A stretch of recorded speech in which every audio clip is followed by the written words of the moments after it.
DW's e-learning course, Nico's Weg. German made easy. How long does a moment last? Or an eternity? Time, it can be measured precisely, and yet each person experiences it differently. As if there are different forms of time. Time, a phenomenon, a dimension, an illusion about time. Starts April 14th on DW.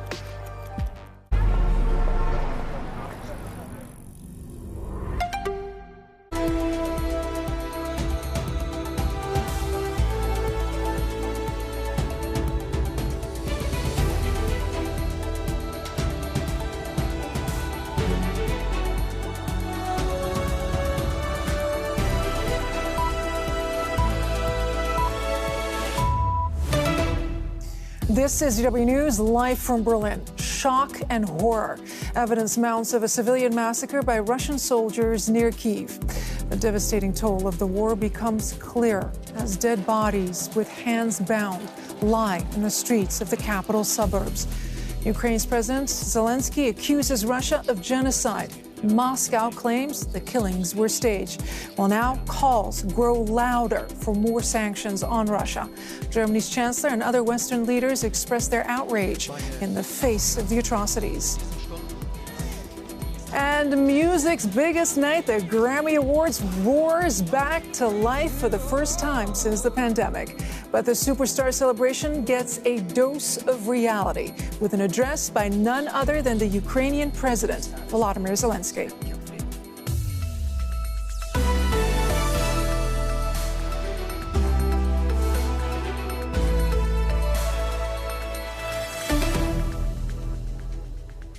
Hi, everyone. I'm Layla Harak. Thank you so much for joining us. Ukrainian President Volodymyr Zelensky says it will be more difficult to negotiate with Russia following the alleged atrocities committed by Russia's troops. Mr. Zelensky made his comments during a visit to the town of Bucha, near the capital, Kyiv. Well, following its recapture by Ukrainian forces, evidence of mass murder by Russian forces has emerged. Mass graves and images of dead civilians, many with their hands bound or showing signs of torture, have sparked widespread international condemnation. Ukrainian authorities say over 400 bodies have been discovered. While now, several EU countries are pushing for tougher sanctions against Russia, with some leaders calling the killings war crimes. And a warning to our viewers that this next report contains graphic and disturbing images. As Ukrainian forces recapture territory to the north of Kyiv, reports of what Russian troops left behind continue to emerge. Civilians with their hands tied, apparently shot at close range. Dozens of other bodies have been found in mass graves. What we see in Irpin and what we see in Bucha are horrible images. And unfortunately, these images are not from a film, but reality. It is the terrible reality where civilians are shot dead with hands tied behind their backs. Ukraine's Prosecutor General says more than 400 bodies have been found in towns surrounding Kyiv. President Volodymyr Zelensky said Russian forces must be held responsible. I call on all our citizens and friends of Ukraine in the world who can join this work and help establish justice to do so. The world has already seen many war crimes at different times on different continents. But it is time to do everything possible to make the war crimes of the Russian military the last manifestation of such evil on earth. Russia has rejected the claims, calling what happened in Bucha a fake attack and yet another provocation by the Ukrainian government. But people here describe killings by the Russians. He went to get some wood when all of a sudden the Russians started shooting. They hit him above the heel, crushing the bone, and he fell down. All the people who were going to this area were shot. We were afraid to go out because if they saw you, they would shoot you. I am so afraid to talk to you. I'm afraid they will come back. Talks were set to resume between Ukrainian and Russian negotiators today. The horrifying images from Bucha will no doubt make the hard task of finding a diplomatic solution even more difficult. Horrifying scenes out of Bucha. Let's go to Lviv in western Ukraine. DW's Rebecca Ritters is covering developments for you from there. Rebecca, do we know more about what exactly happened in Bucha? Well, you said it there. These scenes are horrifying. I mean, really unspeakable acts that the soldiers are finding, the journalists are now witnessing in these liberated towns, in the towns that the Russians have now been pushed out of, retreated from. I mean, it's truly difficult to find the words to describe them. You saw some of the images there in that report. We saw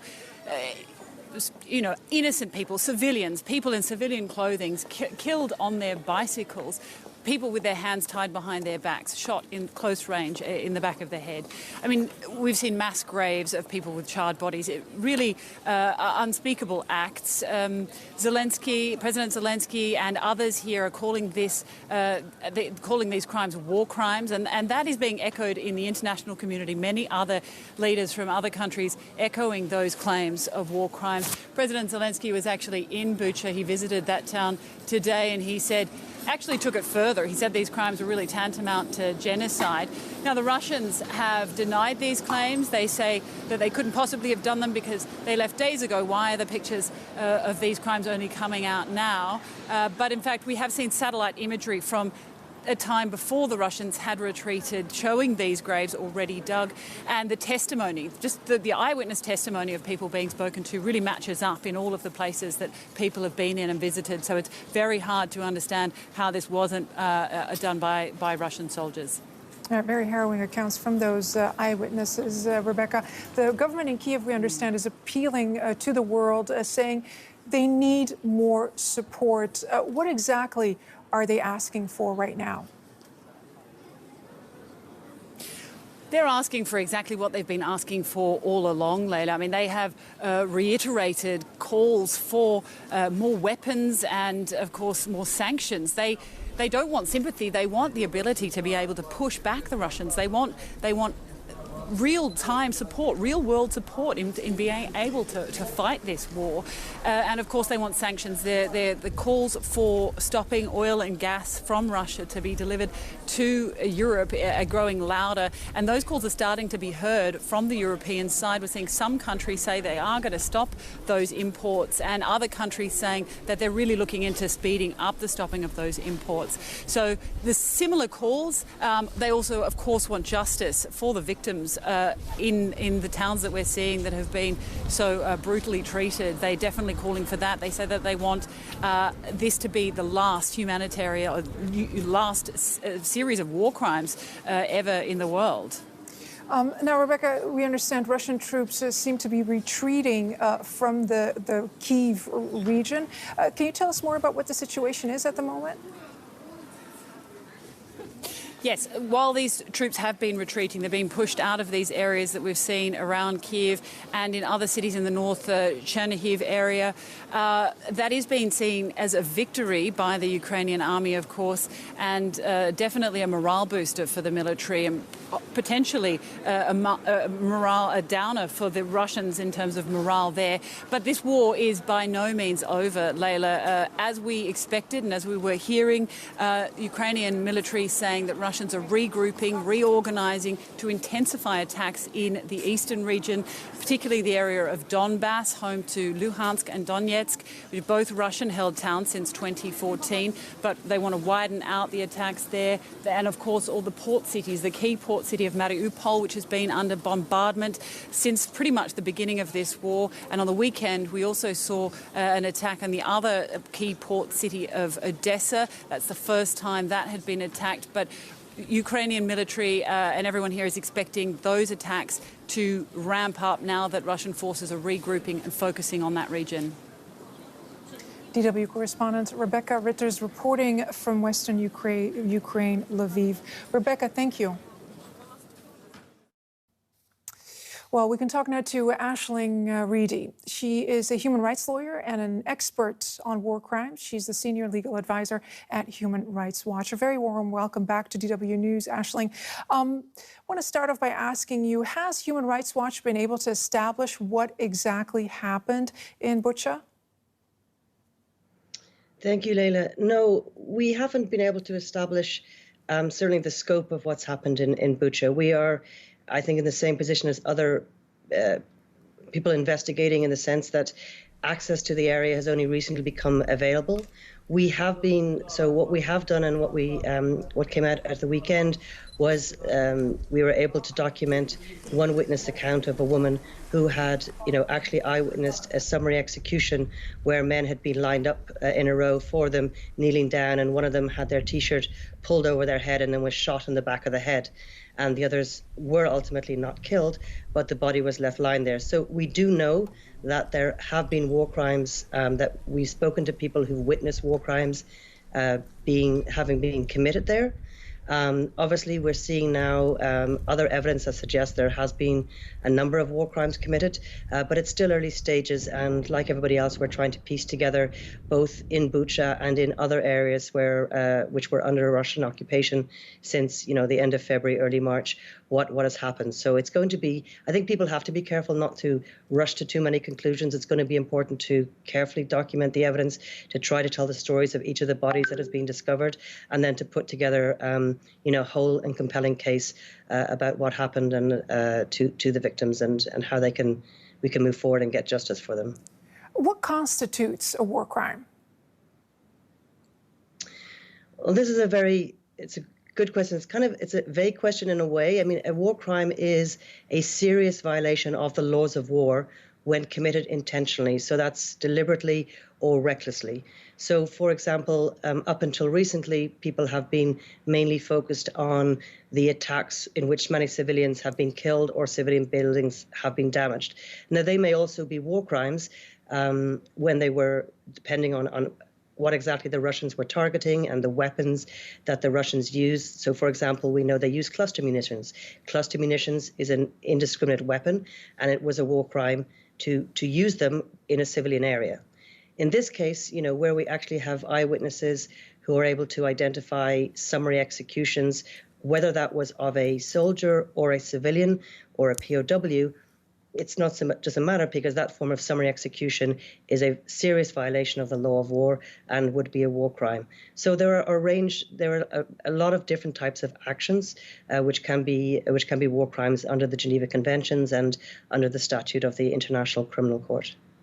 Now, if you'll allow me, I want to bring up a quote from the French President Emmanuel Macron, who today said, referring to the killings in Bucha, he said that international justice must take care of this, and those who committed these crimes will have to answer for them. So that brings me to you and your important work that you do. How likely is it that an individual or a group of people can be identified as being directly responsible for these acts? I think it's quite likely. I mean, I think that for example, I think there's probably quite a lot known about the Russian military and how it operates and who might be in charge of different battalions and different units and that. So I think there's going to be evidence there of who was operating where when different war crimes were committed. There's going to be, to some extent, eyewitness testimony that may help narrow down who's responsible. But I think we should also bear in mind that both under international humanitarian law and for the purposes of the International Criminal Court, they're going to look to go after those who are most responsible, which may not mean the person who pulled the trigger on the ground, but who was in charge of that particular operation, who was the commander and should have known what was going on, could have prevented it, failed to punish it. And that's known as command responsibility. So I think what you're likely going to see is a number of prosecutions brought against people at different levels within the Russian military who bore responsibility for the operations, for areas that were under occupation, where evidence becomes available that war crimes took place. And those are the sorts of people who may end up ultimately in the International Criminal Court, or indeed any number of the national investigations. We know that a number of national prosecution offices have opened investigations, and which may lead to prosecutions and that. So, as I've said before, actually, tomorrow is the opening of a trial against the leader of a militia in Darfur for very, very serious crimes that were committed there in 2003 and 2004. So sometimes it takes some time for people to be brought to justice. But I think just given, frankly, the focus on Ukraine and the number of international organizations and national prosecutors who are alert to the need to investigate, I would be pretty optimistic that we will see people brought to trial for some of the crimes. Aisling Reedy, Senior Legal Advisor at Human Rights Watch and expert on war crimes. Thank you very much. We appreciate your insights. Thank you very much, Leila. Germany has condemned the killings of civilians in Bucha as terrible war crimes that cannot go unanswered. Vice Chancellor and Economy Minister Robert Habeck says Berlin is preparing fresh sanctions together with its European allies. I strongly believe that we can go much further. We have seen how effective the sanctions are. We have also seen where sanctions have potentially been able to be circumvented. We have seen where we can impose more bans on technical goods and thus further destabilize and weaken the Russian economy. And I assume that this will also be reflected this week in a further fifth large sanctions package. The German Vice Chancellor speaking a short time ago. DW's Chief Political Editor Michaela Küffner is joining us. Michaela, I understand there are breaking developments that you can share with us. Yes, absolutely, because we've seen Robert Habeck once again hold a press conference, an impromptu one, announcing that Gazprom's German operations, Gazprom Germania, would effectively be disowned and in the trust of the German network agency as of last week until the end of September, at the very least, I add, to ensure energy security here in Germany. That is quite a remarkable step. That means the gloves are clearly off also on the German side when it comes to energy security, using energy as leverage. And this is after Gazprom announced it would sell its German infrastructure provider here, Gazprom Germania, on Friday, then disclosing who the buyer would be. But there was no transparency who is behind that. And that has now prompted this, under German law, legal operation by the German government, effectively putting Gazprom's German infrastructure operations, which include gas storage, under German agency control. So a remarkable step, with Germany still drawing the line, though, when it comes to an energy embargo. We again heard from the German Chancellor, but also Vice Chancellor Robert Habeck, who's also the energy minister, that this simply would be too damaging. But clearly, as we await that fifth sanctions package, the scope of that could potentially become wider and wider. Indeed, and in anticipation. Again, Germany has come under a lot of criticism for its refusal to support a complete embargo on Russian energy imports. A short time ago, earlier in the day, the Polish Prime Minister weighed in, and he accused Germany of being the biggest break when it comes to tougher sanctions, essentially saying that it's not the voices of German companies, German billionaires that should be heard loudly in Berlin today. It's the voice of these innocent women and children, the voice of those murdered, that should be heard. He is not mincing his words there. Has there been a response to that type of criticism being leveled against Berlin by Poland? Well, the response here in Germany so far is that, look, there has been this turnaround just days after the Russian invasion, and that, yes, Germany is moving very fast, but clearly eastern states, first and foremost Poland, but also the Baltic states, are seeing a lack of leadership when it comes to facing up to Russia. But since that statement, we've now heard this announcement from Vice-Chancellor Robert Habeck, which clearly goes into the direction of taking those gloves off and squaring up to what is seen as Russian interference that is expected to continue, particularly when it comes to critical infrastructure as well. But still mounting criticism that may become less loud, yet it's still there here in Europe. DW's chief political editor, Michaela Köffner, reporting there on breaking developments. Thank you. Well, the war in Ukraine has prompted many European countries to take steps to decrease their reliance on Russian gas and accelerate a shift towards green energy.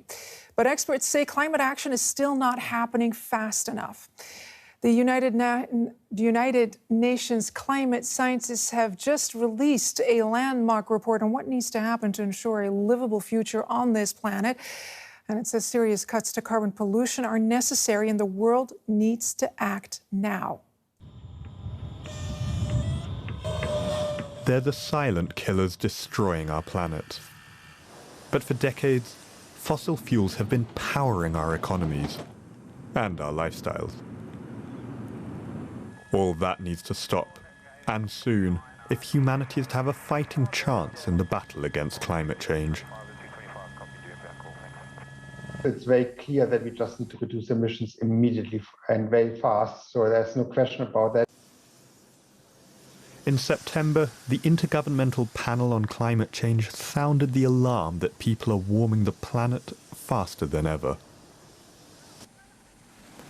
Then in February, they explained how that has devastated ecosystems and livelihoods.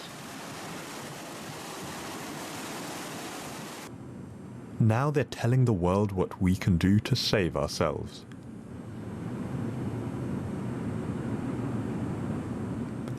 But even as world leaders have signed treaties to slow global warming, dangerous carbon pollution has continued to climb.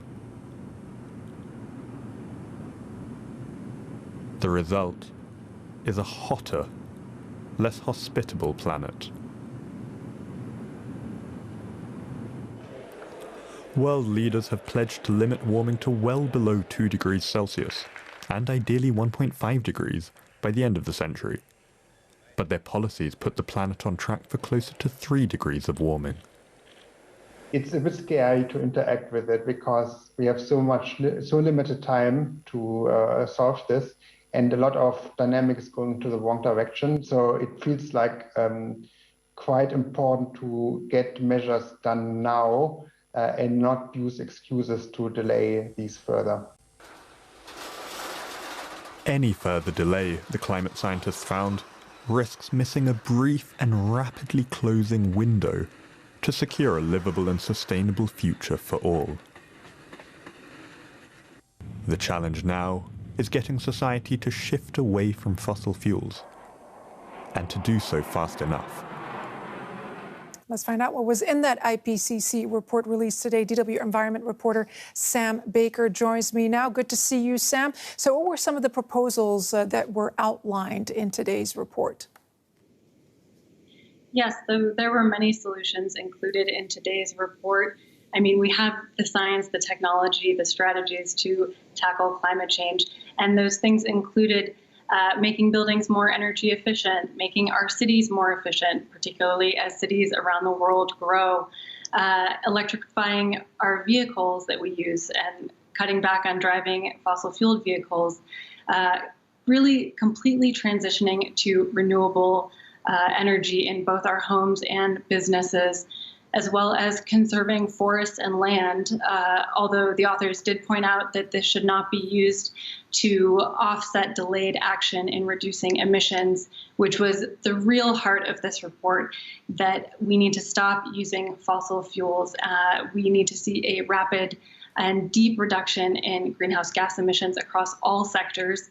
And for any remaining emissions that can't be dealt with, we will have to use carbon capture and storage. That's going to be necessary to take those last few emissions out.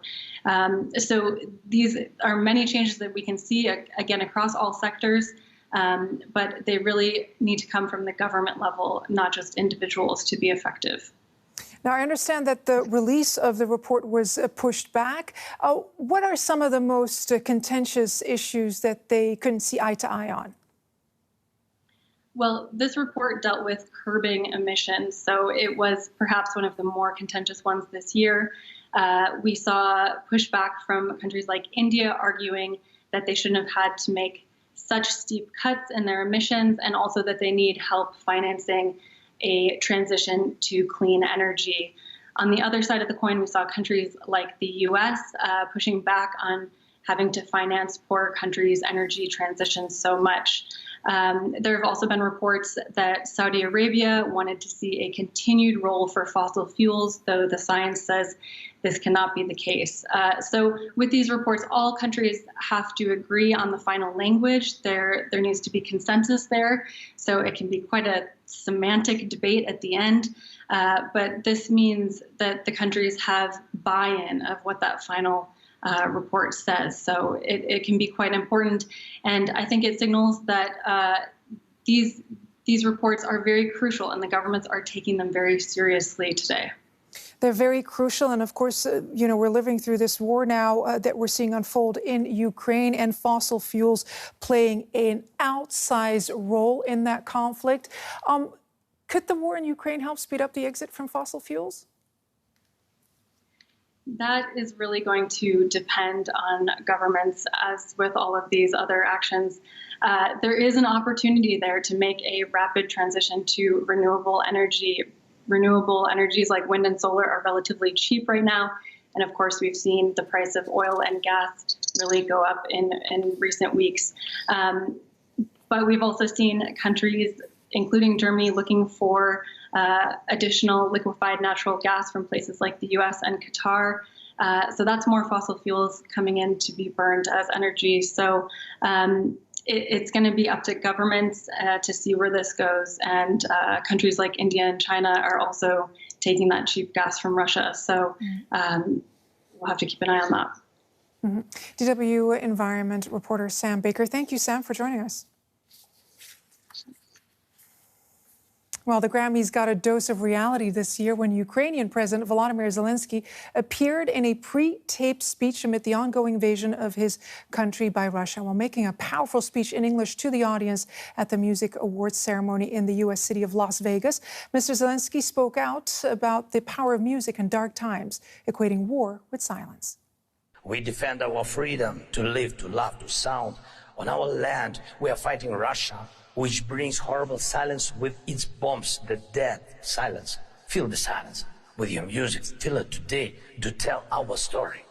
Tell the truth about the war on your social networks, on TV. Support us in any way you can, but not silence. And then peace will come. Thank you so much for watching. Next up is our science magazine, Tomorrow Today. And we'll be back at the top of the hour.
A war is raging below.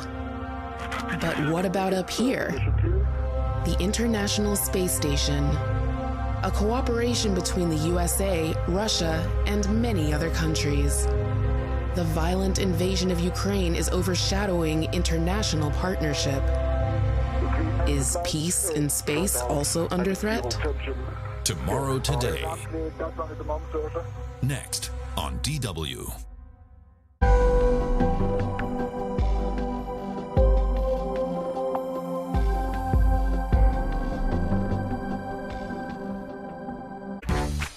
Learn German with DW. At any time and in any place. Using news, video novellas. Ich habe eine Zusage für das Praktikum. Songs to sing along to. Sie ist der Komparativ vom Superlativ. Man sieht sie oft in ihren Duden vertieft. And interactive exercises. Everything is online, mobile, and interactive. Learn German for free with DW. What does war do to people? Are hatred and violence inherited from generation to generation? An award-winning documentary searches for answers. For 2 years, the author accompanies a Salafist family in northern Syria. Insights into the isolated world of radical Islamists. A film about family, faith, masculinity. Of Fathers and Sons starts April 16th on DW.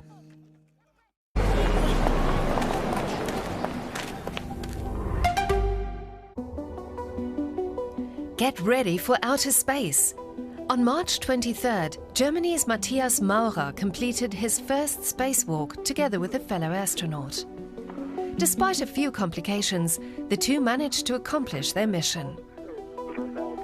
But will the International Space Station remain a place of global cooperation in the future? That and more, coming up.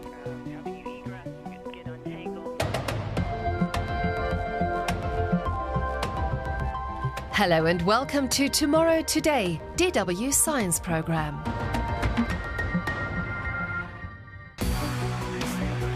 On March 18th, 3 cosmonauts from the Russian space agency Roscosmos took off for the ISS and arrived in time for Matthias Maurer's birthday party. So far, flights to the space station have gone according to plan, despite the war in Ukraine. The fact that the newcomers were wearing the colors of the Ukrainian flag was just a coincidence, they said. In any case, the ISS has long been considered an oasis of peace. I'm talking to you right now from inside the most complex machine that humanity has ever built. But it is not only that. It is also one of the most valuable and unlikely achievements of humankind. German astronaut Alexander Gerst has done 2 stints on board the International Space Station, each lasting 6 months. Every 90 minutes, the ISS orbits the Earth at a height of 400 kilometers. Astronauts from various countries conduct research on board the ISS, carrying out experiments under conditions of microgravity that would be impossible on Earth.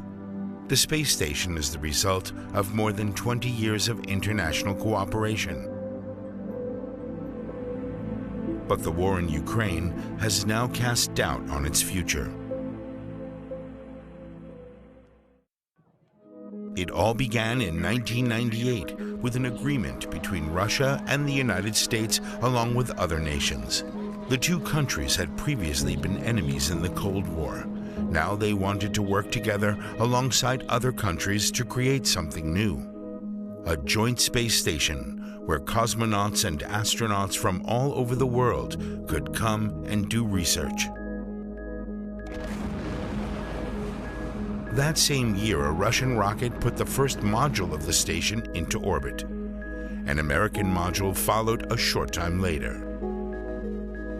In October 2000, cosmonauts Sergei Krikalev and Yuri Gidzenko, together with astronaut Bill Shepard, were launched into space.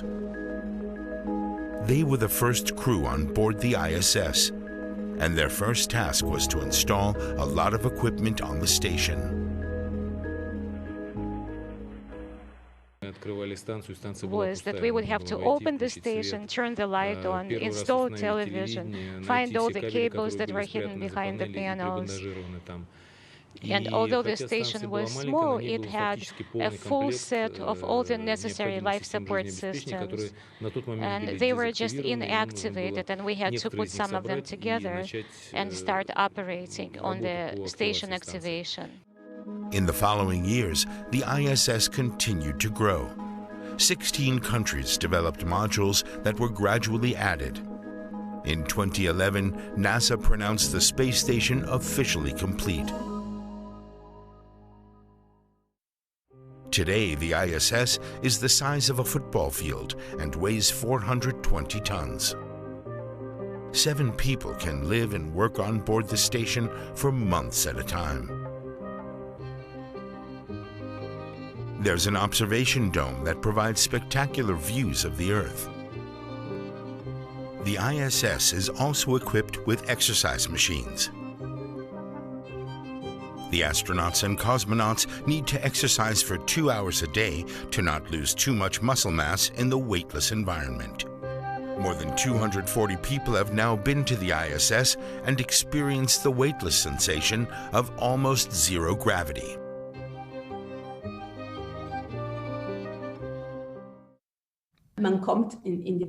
It's like you enter a new world. When I arrived at the space station, it felt like a whole new way of living and moving around. And you actually have to relearn how to do everything. The astronauts and cosmonauts have now conducted more than 3,000 individual experiments, gaining new insights into life in space. They plant vegetables and test out medical treatments that focus on cancer research.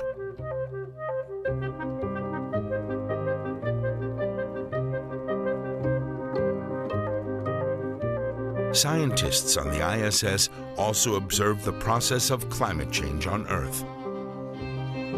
And they've tested out high-tech materials that could one day be used to build a base on the Moon. But for most astronauts, the best thing about living on the space station is the view of Earth.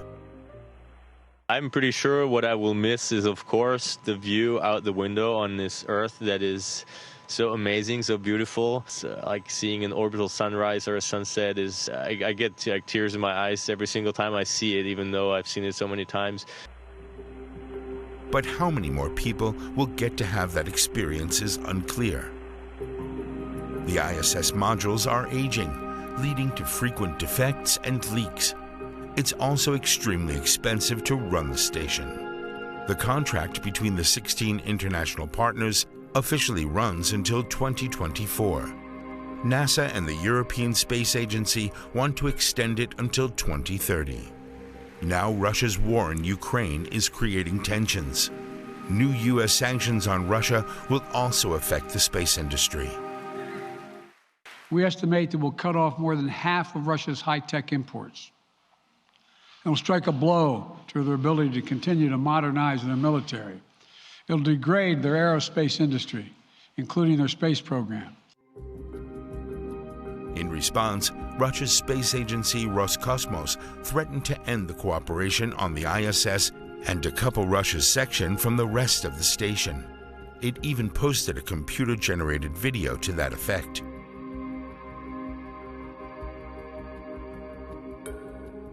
Roscosmos chief Dmitry Rogozin reminded the world on Twitter that the West is dependent on Russia. The atmosphere causes the ISS to steadily lose about 70 meters of altitude every day, and it's Russian supply ships that regularly lift the ISS back into its original orbit.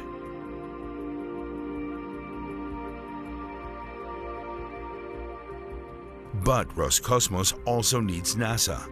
A large part of the station's electricity comes from the U.S. module. It would be very difficult for us to be operating on our own.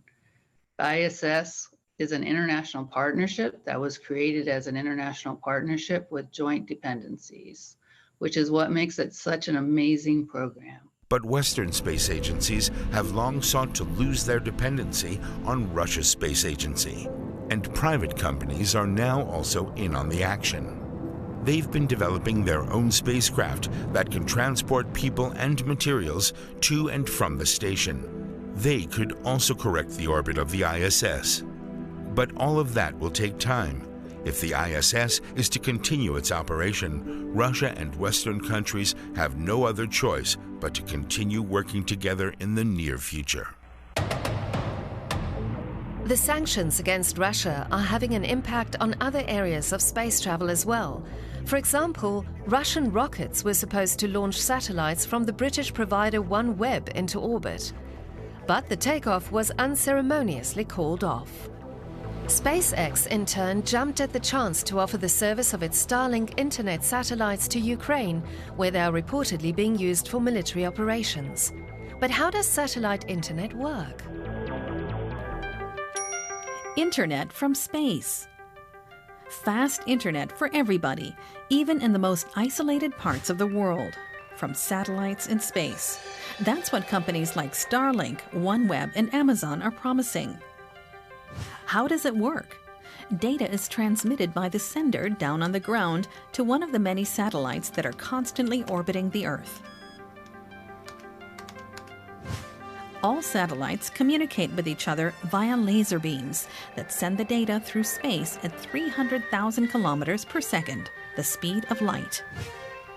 A satellite dish on Earth then picks up the data. From there, it's sent to routers or smartphones. Satellite internet is super fast because the vacuum in space doesn't slow down light. That makes it 22% faster than, say, a fiber optic cable, and therefore especially valuable to high-frequency trading on stock exchanges, where even a millisecond can mean billions in profit. And what about private use? Satellite transmission lags significantly behind here because high bit rates and huge numbers of users reduce speed. Uploading and downloading, streaming, even with existing systems, you need to be patient. Satellite internet is currently only suitable for areas that have no other data access option. But things are about to improve. Elon Musk's Starlink network, or constellation, already has around 1,800 satellites up in space and aims to send 42,000 in total into orbit. But there's also been criticism.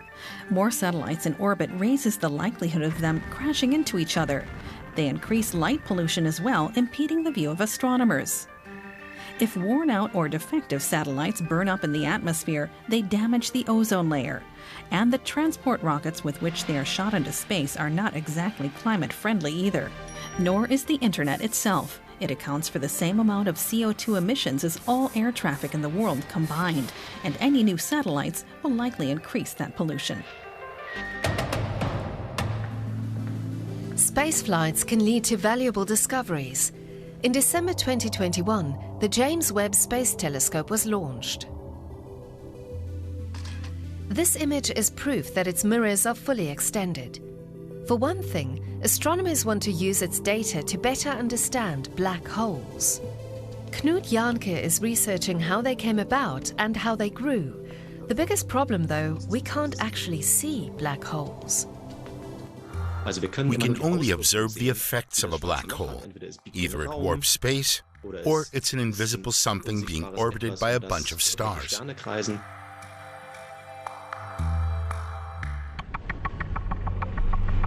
We're investigating the phases in which material is drawn into these black holes, and what happens is that their surroundings glow. When there's a lot of gas around a black hole, there can be friction, and friction releases heat. Such an extreme environment means an enormous amount of heat. It starts to glow. Consequently, we see extremely high levels of light in the vicinity of a black hole. That kind of black hole can generate and emit more light than all the stars in the galaxy around it combined. However, it all comes from a very small core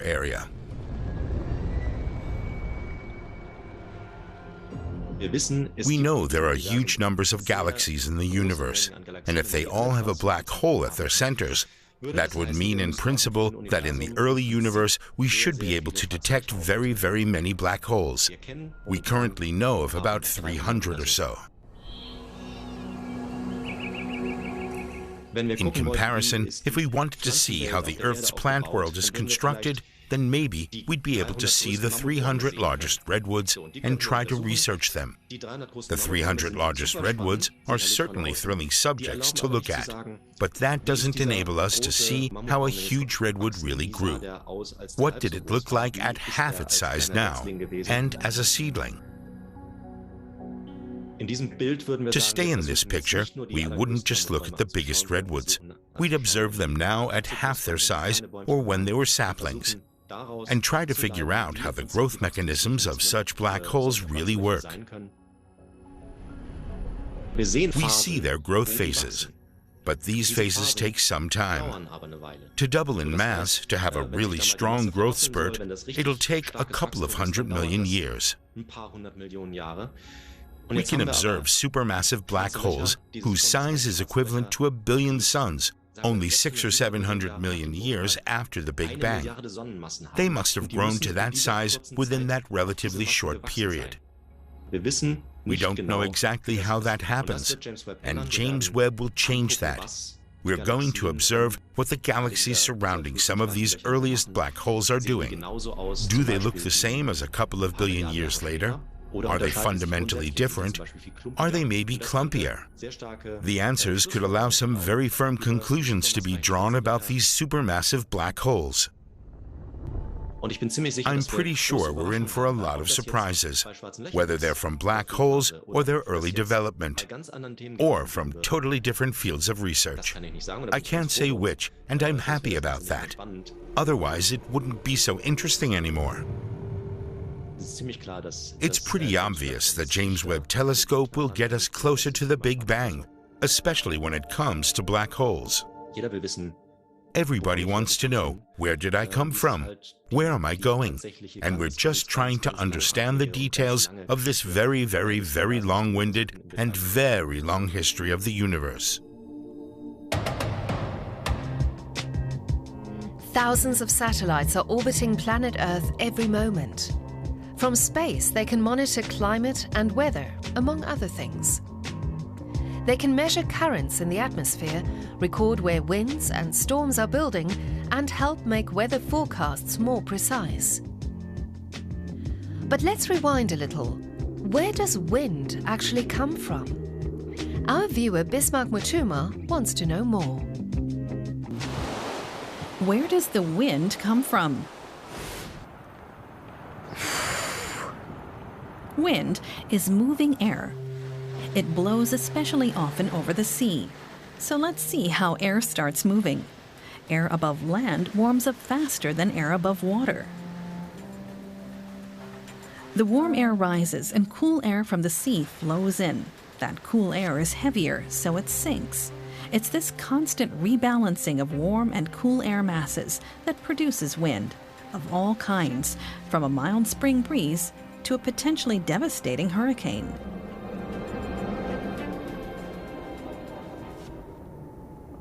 There are wind systems that have global impacts, also known as planetary circulation. They prevent the areas around the equator from getting hotter and those around the poles from getting colder.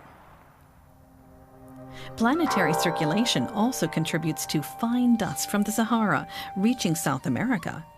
The desert residents do their best to stop the sand, but the wind interrupts their plans. The Sahara dust not only penetrates villages, the wind even transports dust to Europe as the Sirocco. This hot desert wind is part of the regional wind system around the Mediterranean. The system also includes the Bora, one of the strongest winds in the world.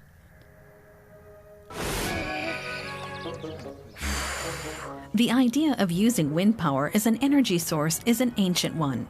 The first windmills are thought to have been built more than 4,000 years ago. Today, wind is an important renewable energy source, and that's because air is constantly in motion.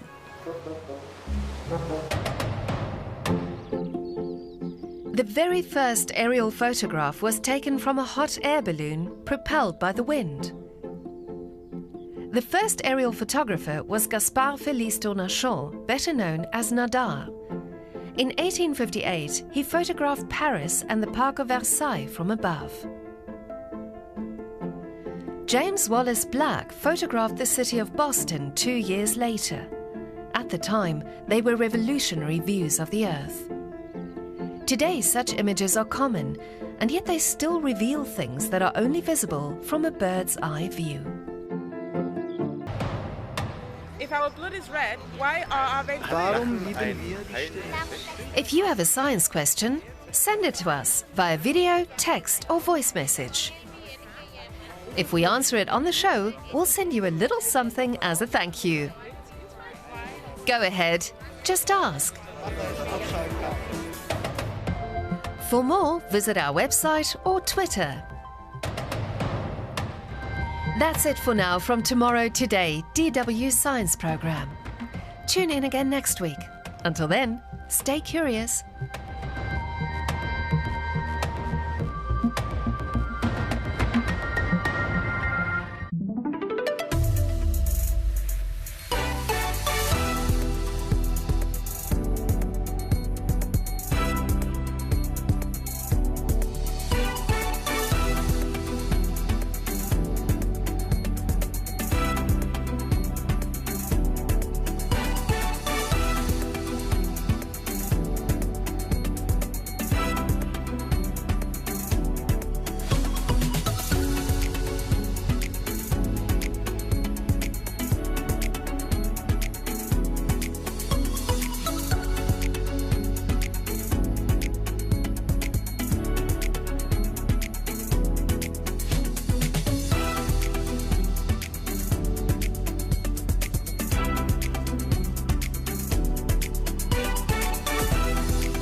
People endure oppression.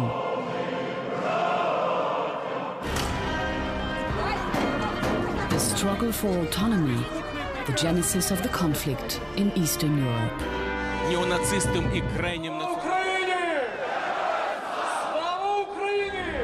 A program about war, culture, and courage. Arts 21. In 90 minutes on DW. The smugglers were liars. If I had known that the boat would be that small, I never would have gone on the trip. I would not have put myself and my parents in that danger.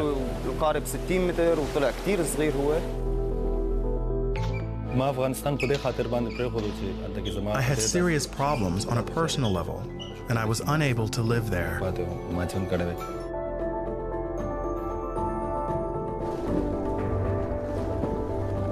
You want to know their story?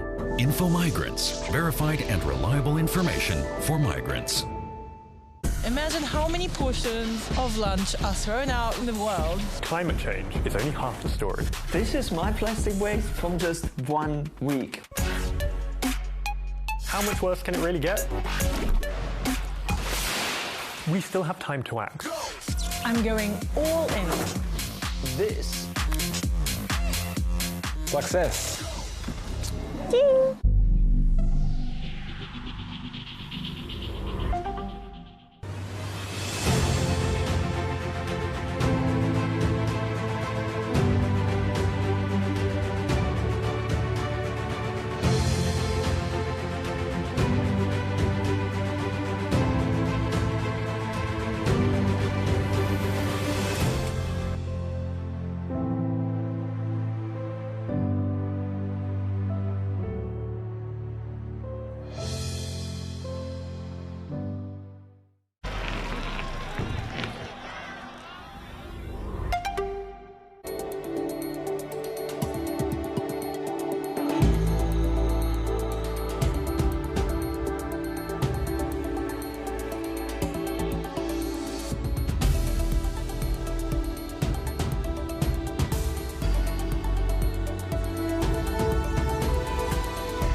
This is DW News, live from Berlin. Shock and horror.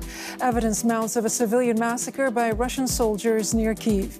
The devastating toll of the war becomes clear as dead bodies with hands bound lie in the streets of the capital suburbs. Ukraine's president has accused Moscow of genocide. These are war crimes and will be recognized by the world as genocide. You are here and can see what happened for yourselves. Plus, the UN's top climate scientists say it is now or never to save the planet. A new landmark report is calling for drastic cuts to fossil fuel use and fast. Without that, experts warn climate change could spin out of control. And music's biggest night, the Grammy Awards, roars back to life for the first time since the pandemic. But the superstar celebration gets a dose of reality with an address by none other than the Ukrainian president, Volodymyr Zelensky.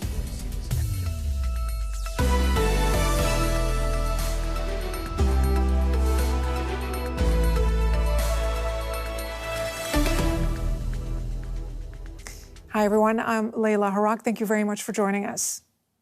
Ukrainian President Volodymyr Zelensky has accused Russia of genocide following the killings of hundreds of civilians in the town of Bucha, near the capital, Kyiv. Mr. Zelensky was speaking from Bucha, where he traveled to see firsthand the devastation left behind following the withdrawal of Russian troops. He condemned the massacre and called the killings war crimes. Moscow claims they were staged. While images of mass graves and dead civilians showing signs of torture have sparked widespread international condemnation. Several EU countries are now pushing for tougher sanctions against Russia. And a warning to our viewers. This next report contains disturbing images. As Ukrainian forces recapture territory to the north of Kyiv, reports of what Russian troops left behind continue to emerge. Civilians with their hands tied, apparently shot at close range. Dozens of other bodies have been found in mass graves. What we see in Irpin and what we see in Bucha are horrible images. And unfortunately, these images are not from a film, but reality. It is the terrible reality where civilians are shot dead with hands tied behind their backs. Ukraine's Prosecutor General says more than 400 bodies have been found in towns surrounding Kyiv.